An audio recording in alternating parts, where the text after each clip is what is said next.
ఈ మలేషియాకి సంబంధించి మనోడు ఒక యూట్యూబ్ ఛానల్ పెట్టాడండి, నాగాస్ నెస్ట్ అని. సో మీరు అందరూ కూడా సబ్స్క్రైబ్ చేసుకుని ఒక గంట కొట్టారనుకో, పక్కన గంటకి అప్డేట్స్ ఇస్తుంటాడు మా వాడు మలేషియాకి సంబంధించి. సో ఇక్కడ సుబ్రహ్మణ్య స్వామి ఏదైతే ఫేమస్ టెంపుల్ అయితే ఉందో దానికోసం కూడా చెప్తాను అంటాడు నెక్స్ట్ దాంట్లోనే. హైదరాబాద్ అయితే ట్విన్ సిటీస్, మలేషియాలో అయితే twin towers. So single tower కూడా కట్టారండి. ఆ సింగిల్ టవర్ ఇంకా కేఎల్ టవర్ ఇంకా ఓపెన్ అవ్వలేదు, నాకు తెలిసి ఒక 2-3 months.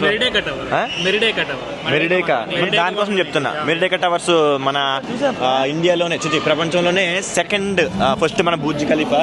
So second highest building అనమాట. సో అది ఇంకా ఓపెన్ అవ్వలేదు, 7 years నుంచి కడుతున్నారు. నాకు తెలిసి మొన్న సిమెంట్ అయిపోయిందంట, దానికోసం వెయిట్ చేస్తున్నారు. సిమెంట్ ఇసుక వచ్చేస్తే కనుక అది కూడా కంప్లీట్ చేసి ఓపెన్ చేస్తూ ఉంటారు. సో మరి ఎవరైతే ఉన్నారో వాళ్ళందరూ కూడా, మన తెలుగు వాళ్ళు కాదు మలేషియాలో తెలుగు వాళ్ళు ఎవరైతే ఉన్నారో వాళ్ళందరూ కూడా నాగాస్ నెస్ట్ ఛానల్ సబ్స్క్రైబ్ చేసుకోండి. అప్డేట్స్ అవ్వాలంటే thank you. This is Ashok Baba.